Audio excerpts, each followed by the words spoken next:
안녕하십니까.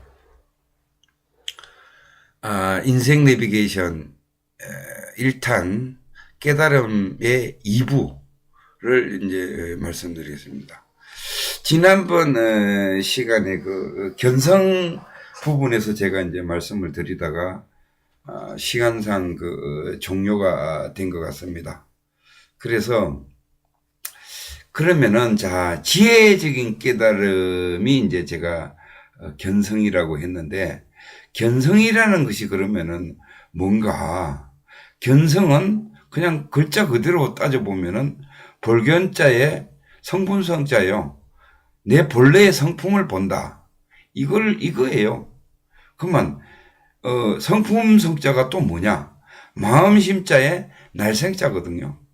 그러면은 살아있는 마음을 보는 것이 견성이에요. 그러면 살아있는 마음이 뭐냐? 깨어있는 마음이 살아있는 마음이에요. 그럼 깨어있는 마음이 어떤 마음이냐? 정신 차리고 있는 게 깨어있는 마음이에요. 그렇잖아요? 정신 바짝 차리고 있는 게 깨어있는 마음이에요. 깨어있는 마음이 견성된 상태입니다. 그 상태예요. 참나와 접속, 진짜 나와 접속하고 있는 상태를 이 견성이라고 하는 거예요. 이해가 되세요? 그래서 우리가 뭐 견성이라고 하면은 뭐 오도송을 읊고 뭐 느낌이 오고 깨달음이 왔으니까, 알았으니까 거기에 대한 즐거움으로 뭐 오도송도 읊고 할 수는 있습니다. 그러나 그걸 자세히 뜯어보면은 대단한 거 아니에요. 견성. 그냥 내 성품을 똑바로 알고, 그리고 이제 실천하기 시작하면 되는 거예요. 그러면은 깨달을 때에 어떻게 하나, 견성을 할 때 어떻게 하느냐. 견성을 할 때는 가장 중요한 것은 개념이에요. 개념. 개념과 체험입니다. 그러니까 개념과 체험으로 견성을 해야지 견성이 되는 거예요. 그럼 개념이 뭐냐? 개념은 본래의 성품을 보는 것이, 그게 깨달음이라는 개념이요. 참나를 만나는 것이 깨달음이요. 정신 차리고 있는 것이 깨달음이요. 그게 개념입니다. 그럼 체험은 뭐냐? 그러면 내가 개념을 잡았으면은 그걸 행해가지고 거기에 도달해봐야 되잖아요. 그 맛을 봐야 되는 거 아닙니까? 그게 체험이에요. 그래서 체험을 할 때에 사실은 간단한 방법이 있습니다. 개념을 명확하게 이해를 하고, 그리고 내가 마음적으로 그 개념에 대해서 충분히 인정을 해야 돼요. 믿고 인정을 해야 돼요. 믿어야 되는 거예요. 그 다음에 이제 체험에 들어가는데, 체험에 들어갔을 때에 우리가 그 불교에서 선정과 지혜라 그러죠. 선정과 지혜.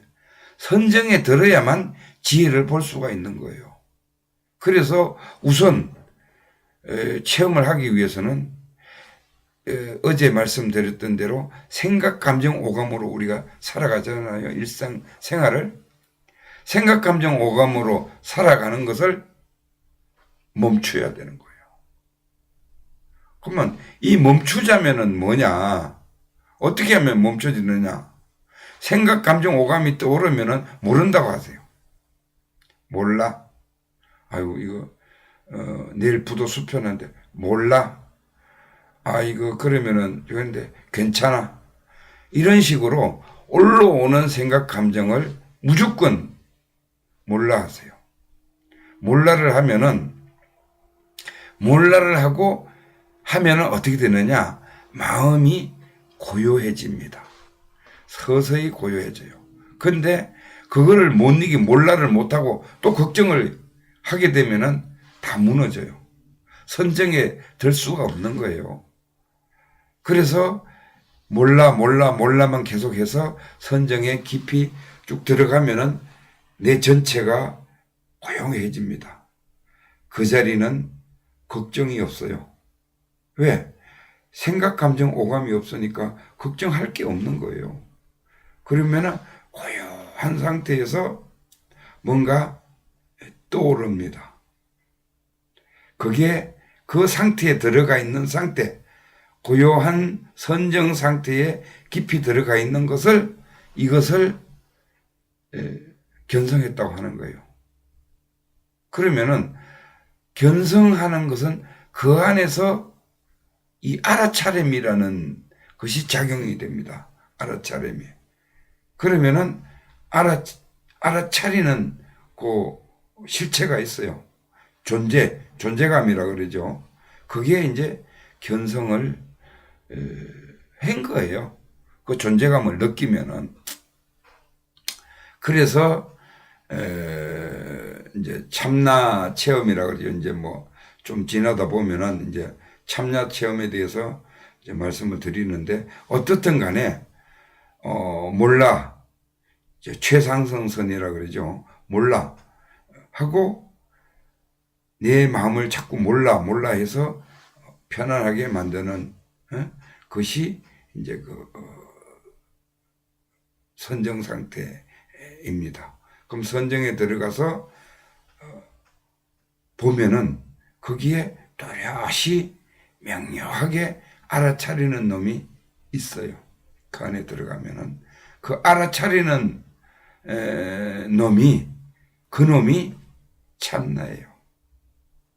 그러면은 이걸 갖다가 견성했다라고 하는 겁니다.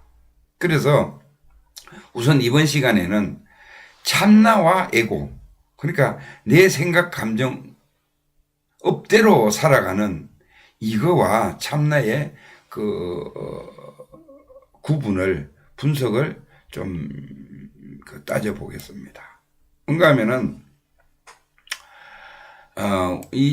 내가 이 동그랗게 그렸죠. 도나스처럼 그렸는데, 이 바깥에 있는 가짜나 생각, 감정, 오감으로 행동하는, 생각, 감정, 오감이 전체라고 생각하고 거기에 매몰돼서 거기에 명령에 따라서 움직이는 것을 에고라고 하는 거예요. 이게 가짜납니다. 이거는 업으로 이렇게 쌓여 있어 가지고 무의식적으로 자동으로 튀어나와요. 어떤 대상을 보거나 하면은 바로 좋아, 나쁘다 이런 감정이 탁탁 튀어나오듯이 튀어나오게 돼 있어요. 우리는 여기만 왔다 갔다 하면서 계속 생활을 하고 있는 거예요. 그런데 이거를 생각, 감정, 오감을 딱 멈추면은 고요해지면은 이 참나가 내가 드러난다 그랬죠. 이 참나를 다른 말로는 하나님이라 그래요. 그 존재감을 하나님이라 그래요. 그리고 불교에서는 불성이라 그러고 기독교에는 영성이라 그래요. 그게 유교에서는 양심이라고 하는 겁니다. 그렇게 이름을 붙여서 그대로 사용하는 거예요. 그냥 인격화해서, 이게 인격이 아닙니다. 하나의 법칙입니다. 근데 이걸 인격화해서 지금 이렇게 이름을 붙여서 우리가 쓰고 있는 거예요. 참나의 에고를 설명을 하자면은 이 고요한 자리, 열반의 자리, 참나의 자리는 상락아정으로 돼 있어요. 이 프로그램이 깔려 있는 거예요. 항상 고요하고 항상 즐겁고 전체가 나고, 나밖에 없어요. 나 외에는 없으니까 나지요 그냥. 그리고 고요합니다. 그런데 에고는 아까 전에 말씀드린 대로 계속 변하니까 무상한 거예요. 생각, 감정, 오감 계속 변하잖아요. 그러니까 무상한 거예요. 무상하니까, 변하니까 고통스러운 거예요. 그리고 실체가 없어요.